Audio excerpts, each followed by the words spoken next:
बेटियों, मायके में मेहमान मत बनिए। प्रणाम माँ, मैं कल वहाँ आ रही हूँ। बच्चे भी जिद कर रहे थे, नानी के यहाँ जाना है। मुझे भी आए साल भर हो गया। नीलम ने माँ से कहा। माँ ने कहा, नीलम बेटी आ जाओ, हम सभी को अच्छा लगेगा और बच्चों से घर में चहल पहल बनी रहेगी। अरे माँ, भाभी से कहना मेरा कमरा अच्छे से व्यवस्थित करके रख दे, बेटी ने कहा। अरे नीलम, तुम यहाँ आओ तो जाओ, सब हो जाएगा। फ़ोन में ही सारी बात करोगी क्या? समीर तुम्हें स्टेशन लेने आ जाएगा, ऐसा कहकर माँ ने फ़ोन रख दिया। अरे श्वेता बहू, नीलम बेटी का फ़ोन आया था, वो कल आ रही है, उसका कमरा व्यवस्थित कर देना। तुम तो उसका स्वभाव जानती हो, सास शारदा जी ने कहा। श्वेता जानती थी, ननंद नीलम का मिजाज कुछ अलग ही है। उसे हर चीज़ समय पर और व्यवस्थित चाहिए रहती है। किसी चीज़ की कमी उसे पसंद नहीं। मायके में भी मेहमानों सा व्यवहार रहता है। अपने बच्चों की तो बहुत ज़्यादा केयर करती है। नीलम बच्चों सहित आ गई। भाई समीर स्टेशन लेने चला गया था। नीलम घर पहुंची और माँ के गले लगकर उनके हाल चाल पूछने लगी। श्वेता तुरंत पानी का गिलास लेकर आई और नीलम से उसका हाल चाल पूछने लगी। तभी श्वेता की बेटी खुशी बुआ के पास आकर बैठ गई और पूछा, बुआ मेरे लिए क्या लेकर आई हो? नीलम ने अपनी सूटकेस खोली और एक सुंदर सा ड्रेस खुशी के हाथों में दिया। खुशी ड्रेस पाकर बहुत खुश हो गई। बच्चे आपस में खेलते हुए मस्ती करने लगे। तभी नीलम ने कहा, श्वेता भाभी, हमारा कमरा व्यवस्थित है ना? पिछली बार आई थी तो कूलर काम नहीं कर रहा था, गर्मी में पंखे में ही सोना पड़ा था। ऐसे तो आपके कमरे में ही लगा है, श्वेता ने हंसते हुए कहा। नीलम दीदी, इस बार आप हमारे कमरे में सो जाना, हम लोग दूसरे कमरे में सो जाएंगे, आपको कोई परेशानी न होगी। शारदा जी सब सुन रही थी। उन्होंने तुरंत नीलम से कहा, अरे बिटिया, इस बार तुम्हारे समीर भैया ने नया कूलर ले लिया है, तुम आराम से रहना। अरे माँ, मैं तो भाभी से यूं ही मजाक कर रही थी, नीलम ने कहा। श्वेता जानती थी नीलम हर बात में उसे ताना मारती है, पर वो चुप रहती। श्वेता चाहती थी कि नीलम दीदी जितने दिन रहे खुश रहे, उन्हें किसी बात की तकलीफ ना हो, क्योंकि अब पिताजी भी नहीं रहे, उन्हें पिता की कभी कमी महसूस ना हो। श्वेता हर तरह से खुश रखने की कोशिश करती। समीर बाजार जाकर काफ़ी सारा घर का, किराने का और बच्चों के लिए चॉकलेट मिठाई ले आया। एक दिन दोपहर के वक्त सब खाना खा रहे थे और श्वेता गर्मा गर्म पूरी तल रही थी। तब शारदा जी ने कहा, बहू तुम सबके साथ खाना खाने बैठ जाओ, मैं पूरी तल देती हूँ। श्वेता कुछ बोलती इसके पहले नीलम ने कहा, माँ तुम क्यों पूरी तलोगी, भाभी को बनाने दो, अब तुम्हारी उम्र है क्या ये सब काम करने की? सारा दिन कुछ ना कुछ तो करती ही रहती हो। श्वेता ने सास की तरफ देखते हुए कहा, माँ जी आप खाना खा ले, मैं बाद में खा लूँगी। नीलम आराम से मायके में दिन गुजार रही थी। समीर भी छुट्टी के दिन सह परिवार घुमाने और होटल ले जाता था। एक दिन बातों ही बातों में नीलम ने पूछ ही लिया, भाभी आपके मायके नहीं जा रही? जवाब देते हुए श्वेता ने कहा, मैं तो अभी जाने ही वाली थी, क्योंकि मेरे पिताजी की तबीयत ठीक नहीं चल रही, पर आपका फ़ोन आ गया सो मैंने जाना कैंसिल कर दिया। माँ जी कितना अकेले काम करती है, अब आपके जाने के बाद ही जाना होगा।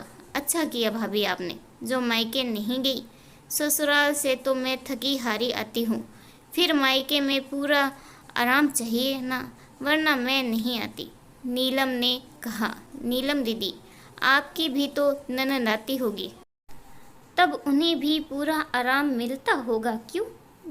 श्वेता ने पूछा। नहीं भाभी, मैं तो साफ साफ कह देती हूँ, मुझसे अकेले काम नहीं होगा, उन्हें मदद तो करवानी ही होगी। इतने लोगों का खाना मैं अकेले कैसे बना सकती हूँ? नीलम हाथ हिलाते हुए बोली। शारदा जी चुपचाप सब सुन रही थी।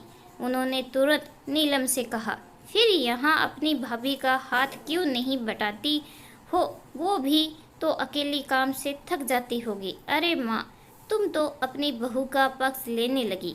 ऐसा है तो मैं चली जाती हूँ, भाभी पर बोझ नहीं बनती। नीलम ऐसा कहते हुए रोने लगी।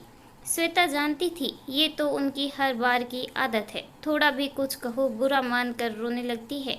श्वेता ने बात संभालते हुए कहा, अरे दीदी, माँ जी का ये मतलब नहीं था, आप तो आराम से रहिए, मुझे तो आदत है काम करने की।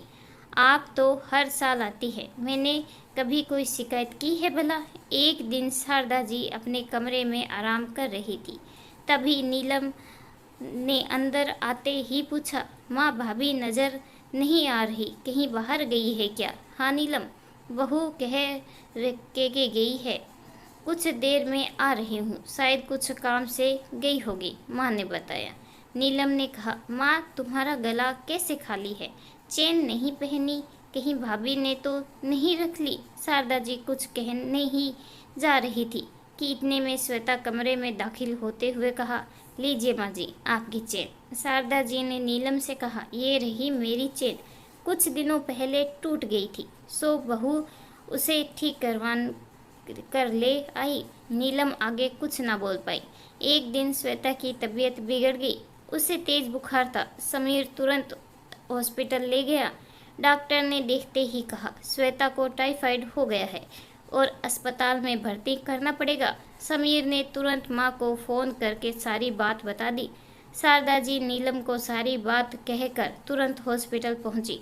शारदा जी श्वेता के सिरहाने बैठी उसे तसल्ली दे रही थी।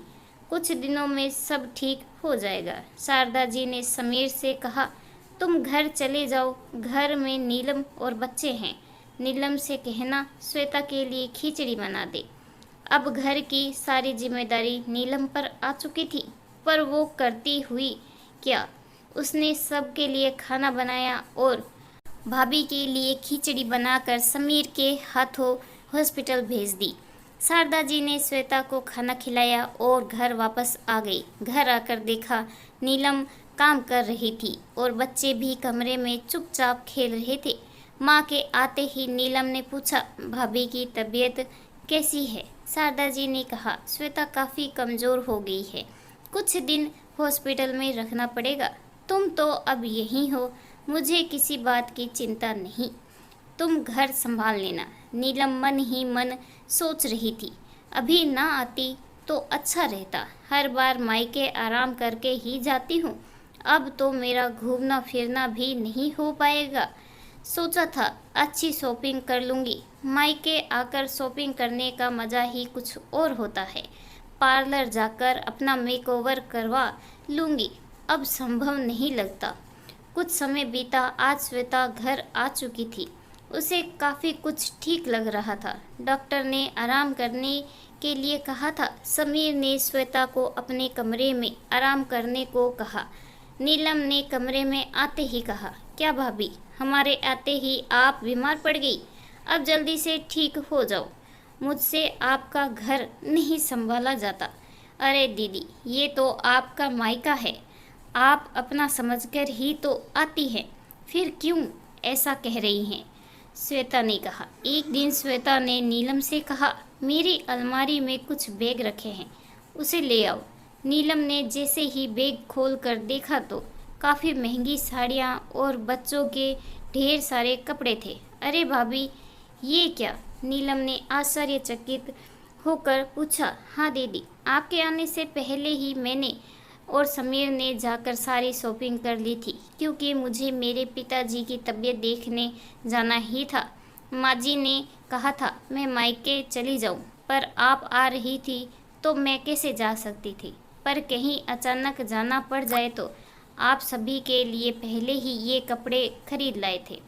नीलम अपने आप को शर्मिंदा महसूस कर रही थी। नीलम श्वेता के गले लगते रोने लगी। भाभी, मैंने आपको हमेशा गलत समझा और भला बुरा कहती रही, पर कभी आपने सामने जवाब नहीं दिया, मुझे माफ़ कर दे। अरे अरे दीदी, ऐसा मत कहिए, आप तो बेटी हैं घर की, आपका तो हक है।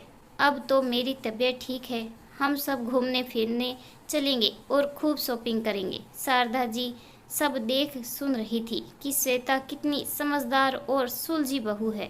ननद को हमेशा बहन ही मानती रही। समीर ने कभी उसे पिताजी की कमी महसूस न होने दी।